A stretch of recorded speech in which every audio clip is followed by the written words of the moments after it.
Renato Della Bella, presidente Apindustria Confimi Verona.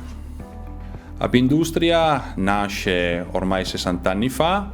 per focalizzare l'attenzione sull'assistenza, sull'aiuto e sul sostegno alle piccole e medie imprese del nostro territorio.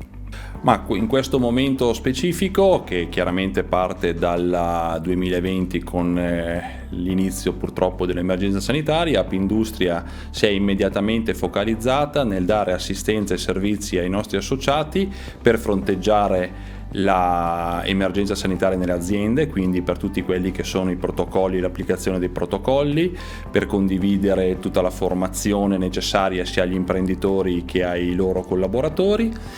E poi ovviamente si è concentrata sull'assistenza e il sostegno finanziario per permettere ai nostri imprenditori di accedere ai vari strumenti messi a disposizione dai decreti ministeriali, con un'assistenza specifica sulla interlocuzione col sistema bancario per trovare quelle che potevano essere le formule più adatte alla specificità del momento. Nel 2021 chiaramente abbiamo immediatamente percepito che con la riduzione dell'impatto del coronavirus si è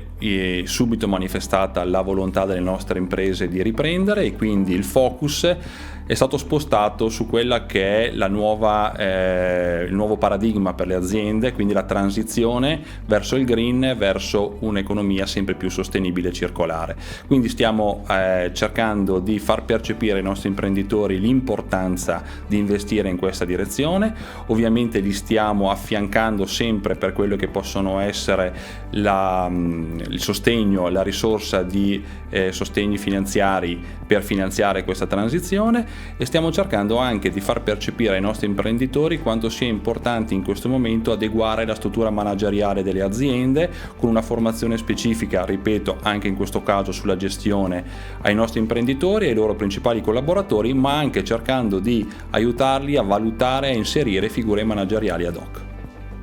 Ci motiva sicuramente il fatto di essere percepiti come importanti per i nostri associati, che costantemente e quotidianamente ci dimostrano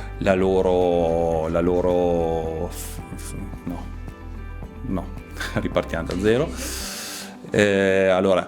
Ci motiva la convinzione e la percezione che riceviamo quotidianamente dai nostri associati che il nostro ruolo è importante, perché le aziende oggi hanno bisogno di essere aiutate a leggere tutte le nuove dinamiche, e ci motiva il fatto che finalmente, o mai come in questo momento, in Italia si è percepito l'importanza del settore delle piccole e medie imprese manifatturiere, che costituiscono l'ossatura del nostro territorio e della nostra provincia. Essere coloro che riescono a rappresentarli non soltanto in termini di strumenti operativi, ma anche di rappresentanza politica, interlocuzione con quelle che sono le varie istituzioni regionali, provinciali e nazionali, è sicuramente per noi fonte di grosso stimolo nel far sempre meglio.